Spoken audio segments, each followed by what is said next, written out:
नमस्कार दोस्तों, संजू मंथन लाइफ लाइन में आपका हार्दिक स्वागत है। दोस्तों, जब जीवन उलझ जाए और सुलझने का कोई मार्ग उपलब्ध न हो, तब एक आसान मार्ग उपलब्ध होता है,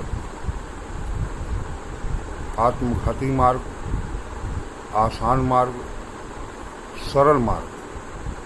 व्यक्ति प्रायः इन्हीं रास्तों का चयन करता है जिसे आत्महत्या या सुसाइड करते हैं।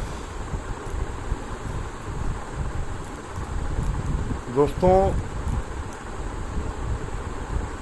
जीवन कभी भी किसी भी युग में आसान नहीं रहा है। अगर हम अतीत की ओर झांकें तो जीवन कभी भी आसान नहीं रहा है, हमेशा कठिन रहा है, जटिल रहा है।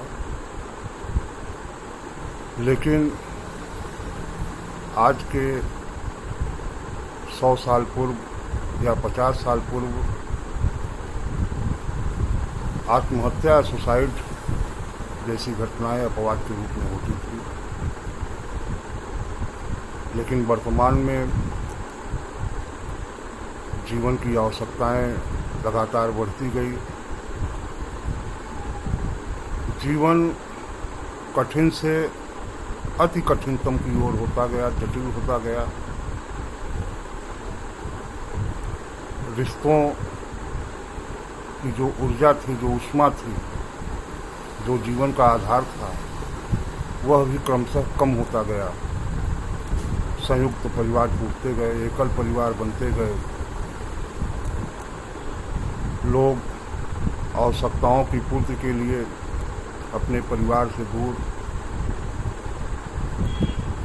अपने आप से जूझते हुए जिंदगी को जीते रहे। जब जिंदगी की इच्छा शक्ति, जीवन का आकर्षण जब खत्म हो जाता है, जीवन जीने की इच्छा मर जाती है और यह जीवन व्यर्थ महसूस होता है, तब व्यक्ति ऐसा आत्मघाती कदम उठाता है। दोस्तों,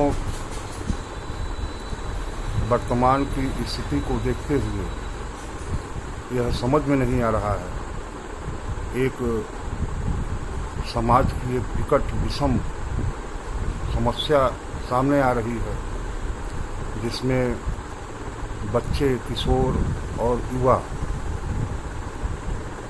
ये भी आत्महत्या करने लगे।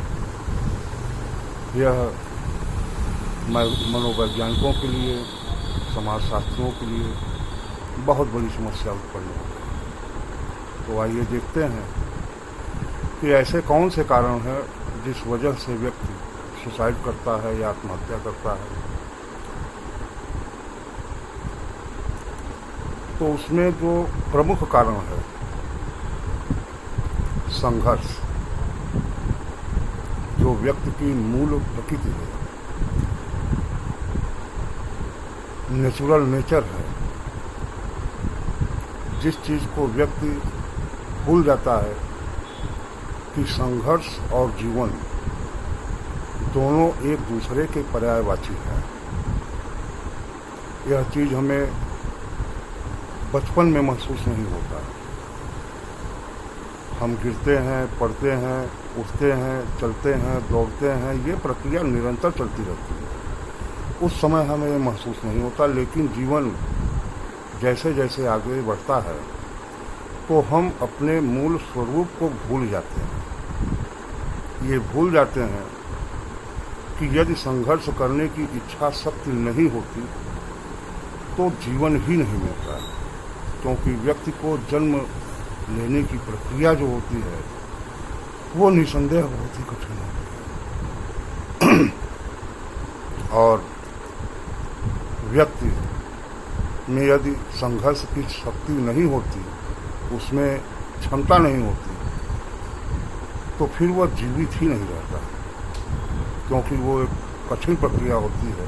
उस प्रक्रिया से गुजरकर इंसान का जन्म होता है, जिसमें इच्छा शक्ति होती है, जिसमें संघर्ष करने की क्षमता होती है, वही जीवित रहता है। तो पहला कारण, जो प्रमुख कारण है, कि हम अपनी शक्ति, अपनी क्षमता को भूल गए हैं। जो व्यक्ति बचपन से ही अभाव के बीच पला हो, जिसका जीवन कठिन रहा हो, वह ऐसा कदम नहीं उठाता, क्योंकि उसकी हैबिट होती है। प्रायः वह लड़ते, जूझते, गिरते, उठते ही उसकी जीवन की प्रक्रिया चलती रहती है, इसलिए वह व्यक्ति ऐसा कदम नहीं उठाता। तो ये पहला कारण है कि संघर्ष की क्षमता, जो हमारी प्रकृति है, वह हम भूल जाते हैं। नेक्स्ट, परिस्थितियाँ। कुछ परिस्थितियाँ ऐसी होती हैं, विषम होती हैं, विकट होती हैं, मृत्यु सम होती है, जहाँ व्यक्ति परिस्थितियों का दबाव झेल नहीं पाता और उससे बचने के लिए उसे आसान मार्ग दिखता है, वो है सुसाइड, आत्महत्या। नेक्स्ट, व्यक्ति खुशहाल जिंदगी जी रहा होता है, कुछ ऐसी घटनाएं अचानक घट जाती हैं, जैसे कोई व्यक्ति अमीर हो, अचानक गरीबी आ जाए, परिस्थितियों के साथ तालमेल न कर पाए। ऐसी भी परिस्थितियां व्यक्ति को आत्मघात करने के लिए मजबूर करती हैं। अपने आप को एडजस्ट करना, परिस्थितियों के साथ तालमेल करना, यह व्यक्ति नहीं कर पाता, तो ऐसी घटनाएं होती हैं। कुछ ऐसी घटनाएं होती हैं जो अपवाद के रूप में होती हैं, जिससे व्यक्ति की प्रतिष्ठा, व्यक्ति का सम्मान प्रभावित होने का भय होता है। इस कारण भी कुछ ऐसी दुखद घटनाएं घटती हैं। और सबसे बड़ा वर्तमान में जो कारण उभर कर आ रहा है, वो है संवेगों पर नियंत्रण न कर पाना, संवेदनाओं का हावी हो जाना, उत्तेजना से प्रभावित होकर के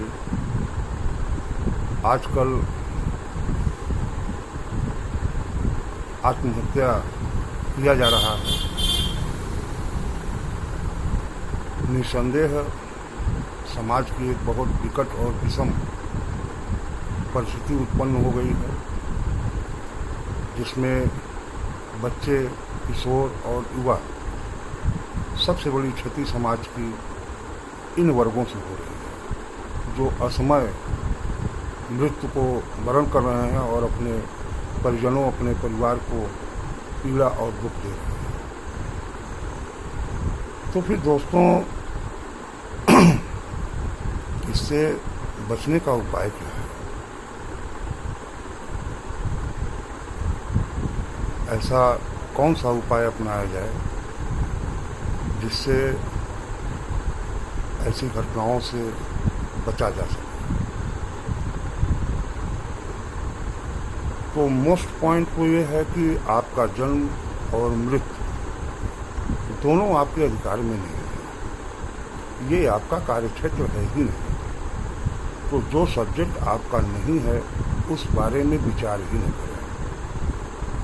जन्म और मृत्यु यह नेचर के हाथ में है, या किसी के प्रति आपकी आस्था है, ईश्वर, गॉड, खुदा, जिनके प्रति आपका विश्वास है, उनका अधिकार है। तो इस विषय में आप कतई विचार ही न करें। नेक्स्ट, परिस्थितियां चाहे जो भी हों, जैसी भी हो, जब तक जीवन जीने की संभावना दिख रही है, तब तक जीने का प्रयास करना चाहिए। यही व्यक्ति का पुरुषार्थ है, यही उसका अधिकार है और यही उसका कर्तव्य है। परिस्थितियाँ चाहे जो भी हो, विकट हो, विषम हो, मृत्यु सम हो, कोई भी कंडीशन हो, कोई भी परिस्थिति हो, जब तक जीने का मार्ग उपलब्ध है तब तक जीने का प्रयास करें। नेक्स्ट बहुत ही महत्वपूर्ण उपाय,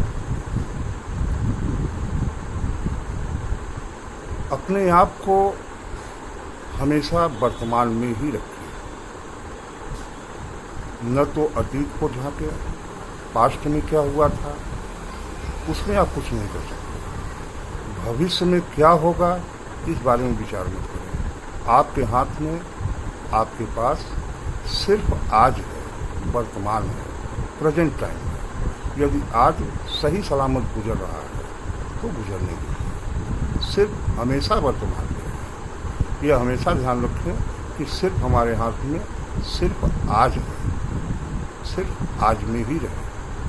अगर ये भावना आपके अंदर रहेगी तो कोई भी समस्या हो, कोई भी मुसीबत हो, उसको आप पार कर जाएंगे। नेक्स्ट,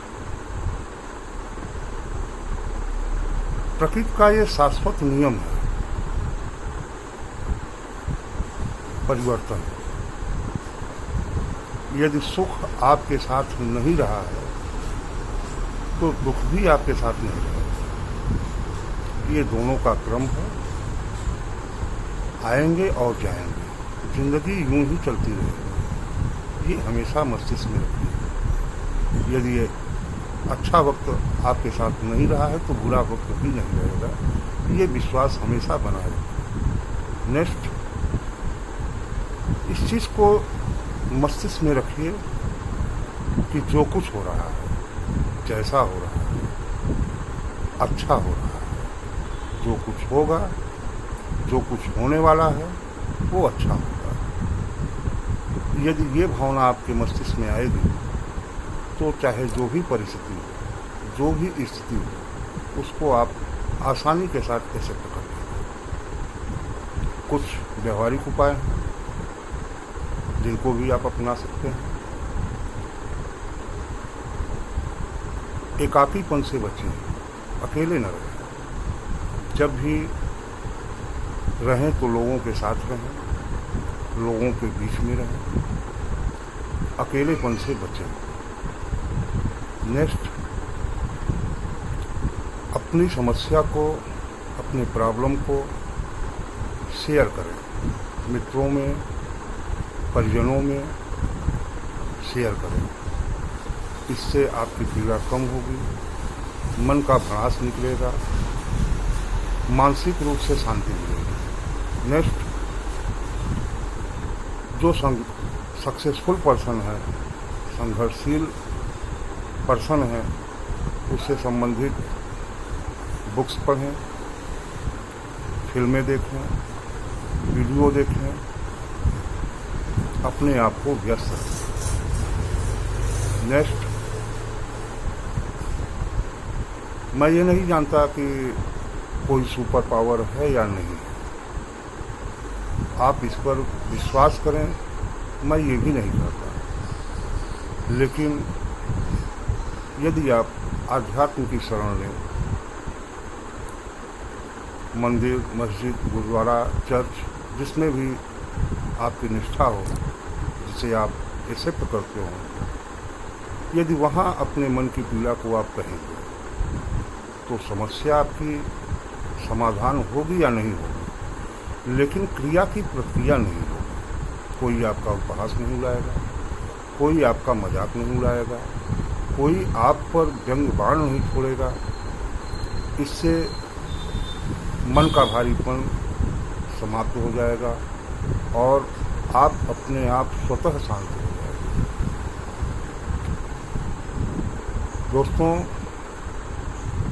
ये कुछ उपाय मैंने आपको बताए हैं जिसको आप अपना करके अपने प्रियजनों का, जो भी मित्र हैं उनका आप सहयोग कर सकते हैं।